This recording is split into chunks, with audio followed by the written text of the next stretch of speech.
Do you ever feel like someone's trying to sell you more than just a product? Like your thoughts are not entirely yours own?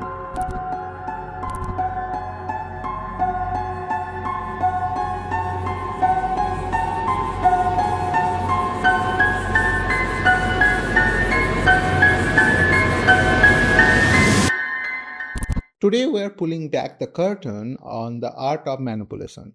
We'll expose the tactics propaganda used to hack our brain and how these techniques have evolved from ancient empires to the AI driven chaos of today. And most importantly, how you can build an ironclad defense. Stick around because what you are about to learn could change the way you see the world. So, what is propaganda? It's not just your uncle's questionable Facebook post. At its core, propaganda is communication designed with just one goal: to get you to think, feel, or act in the way that benefit propagandists. It's intentional, it's systematic, and often it's sneaky. Think of it like that. Persuasion wants you to win you over a good argument, aiming for a win-win. Information just want to lay out the facts, but propaganda is playing chess while you think you are playing checkers. And its main goal is its own victory, often at your expenses. The term itself actually started pretty naturally with the Vatican trying to propagate faith back in 17th century. But now it's have changed. Now it's a dirty word synonymous with lies, distortion, and mind control. Because history showed us its dark side. Propagandists have a whole toolkit of physiological tricks designed to bypass your logic. Let's break down some classics. The first one is emotional blackmail. Fear, anger, hope, patriotism, they will use whatever tugs at your heartstring to make you react, not think. Think of those heart-wrenching ads or those rage-inducing headlines. That's your amygdala, your brain emotion center getting played on.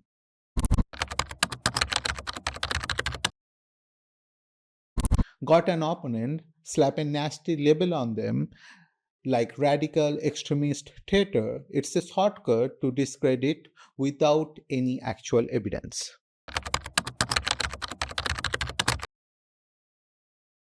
The third one is glittering generalities. Using fake feel good words like freedom, justice, progress sounds amazing, right? But what do they actually mean? Often not too much. The name Operation Iraqi Freedom for the 2003 invasion of Iraq is a classic illustration of glittering generalities.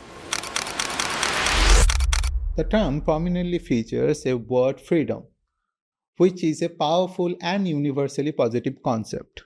Propagandists use such virtue words to make their program or actions seem more inherently good and righteous. One of the most important characteristics in this thing is emotional appeal. It's designed to evoke strong positive emotions and associate the military action with high moral purpose. The idea of liberating the Iraqi people and establishing democracy, this appeal emotion like love for liberty and generosity of spirit. While freedom sounds appealing, the name itself does not offer specific details about how the freedom would be achieved.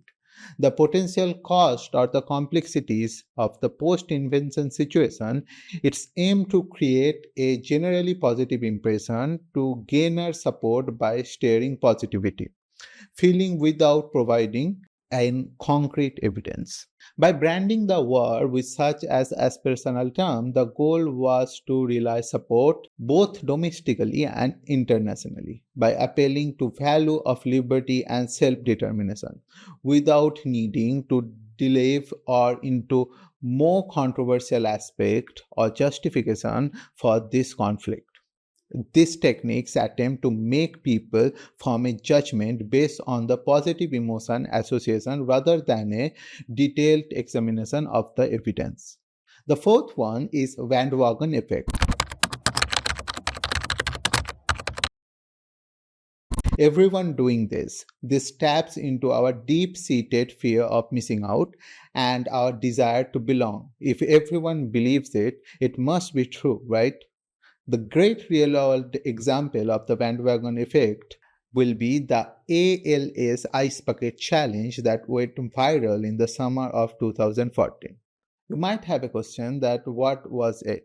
The challenge involved people dumping a bucket of ice water over their heads, posting a video of it on social media, and then nominating others to do the same.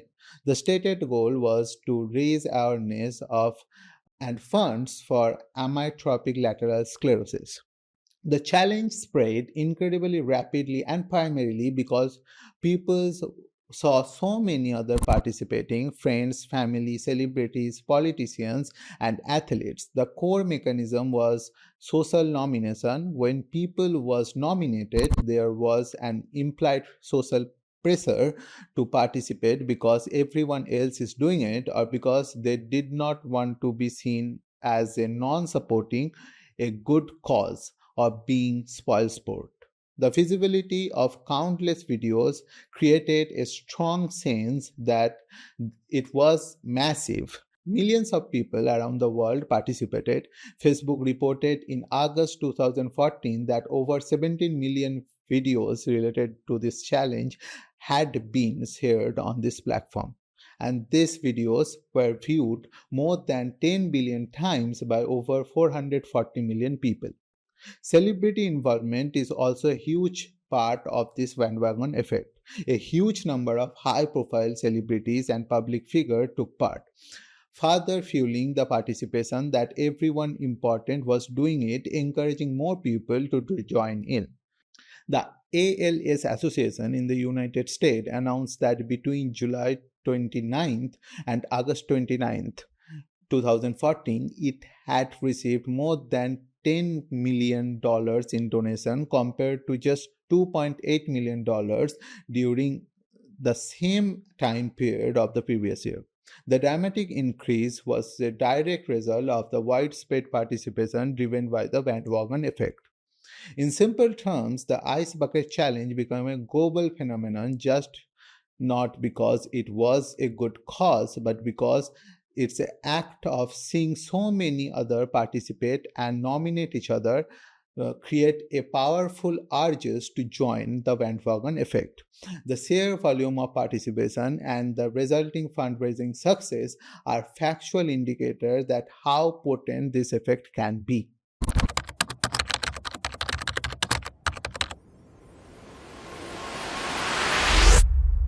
The fifth one, obviously, plain folks. I'm just like you. Politicians and brands trying to seem your down to earth body to gain your support.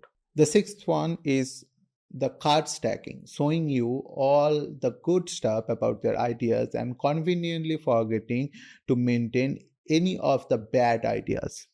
It's like a magic tricks where the convenient truth disappears.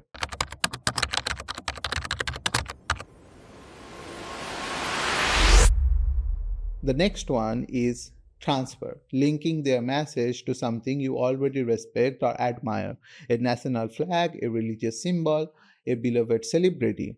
They are hoping that positive association of those celebrities come with their brands.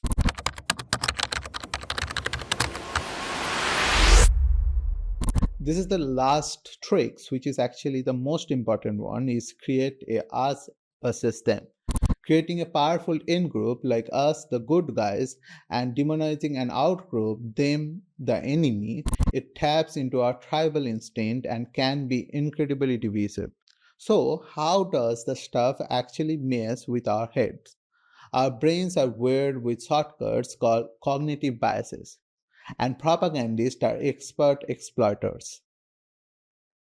We love information that confirms what was we already believe. So propagandists feed you stories that fit your worldview and you gobble them up.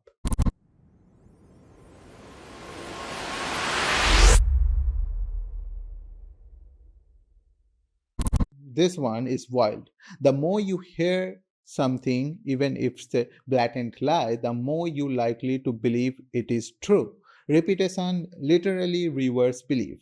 That's why slogans and talking points get repeated endlessly. Neurologically, this message often hits your amygdala, your brain's emotional alarm system, triggering instant reaction. The goal is to bypass your prefrontal cortex, the part responsible for rational thoughts and critical analysis. It's an emotional hijacking of your brain. If you thought the old school poster was effective, welcome to the digital age, where propaganda is on steroids. Platforms like Twitter, TikTok, Facebook, they're spreading ground of the propaganda. They have algorithms which is designed for engagement. They often amplify sensational, divisive, and emotionally charged content, exactly what propaganda thrives on. Algorithm created personalized world where you only see stuff that confirm your views. You are in a bubble and you might not even know it. Enter the mechanism, AI propaganda. This is where it gets actually very scary. Hyper realistic fake videos and audios, anyone saying anything. Can you trust your own eyes and ears anymore? Automated account creating fake grassroots support, spreading lies and drowning out real voices.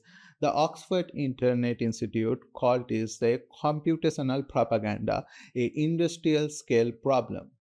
Then there is also state sponsored disinformation. We are talking about global campaigns. Think of fire hose of falsehood model, overwhelming you with so many lies so fast from so many channels that you just give up on finding the truth. Countries like Russia, China, India are master at this, spending billions of dollars to save your beliefs and to think what benefit the propagandist or those countries. To understand the true power of propaganda, we have to look back. The Nazi regime under Goebbels created one of the most terrifying, effective propaganda mechanism in history. They controlled everything: radio, film, newspaper, even school books. They used simple, hateful slogans, glorified Hitler, and relentlessly demonizing Jewish people and other enemies.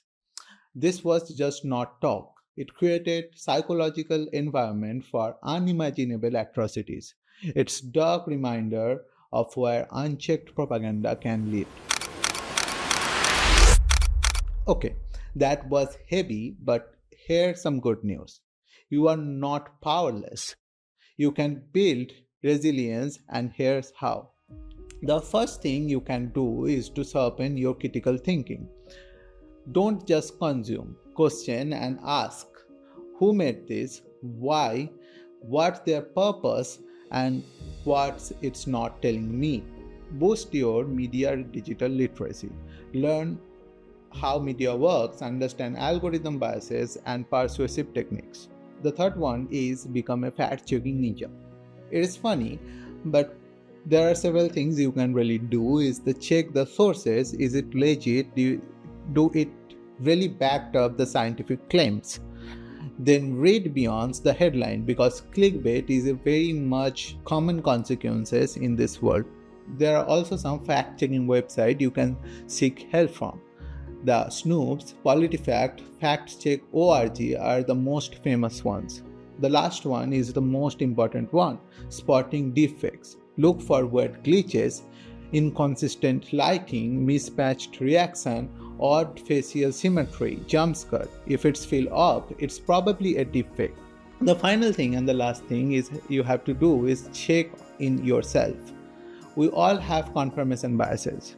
Actively seek out different perspectives even if they make you uncomfortable. Look, propaganda is not going away. If anything, it's getting smarter. But so can we. Understanding its tricks, how it targets our brains, and how to critically evaluate what we see and hear in our best defense. If this video opened your eyes, smash the like button, subscribe for more deep dives into how the world really works, and most importantly, share this video. The more people will understand propaganda, the less power it has. Lastly, what propaganda tactics you noticed lately? Drop your thoughts in the comments below. Let's learn from each other. Stay curious, stay critical, and I will see you in the next video. Bye.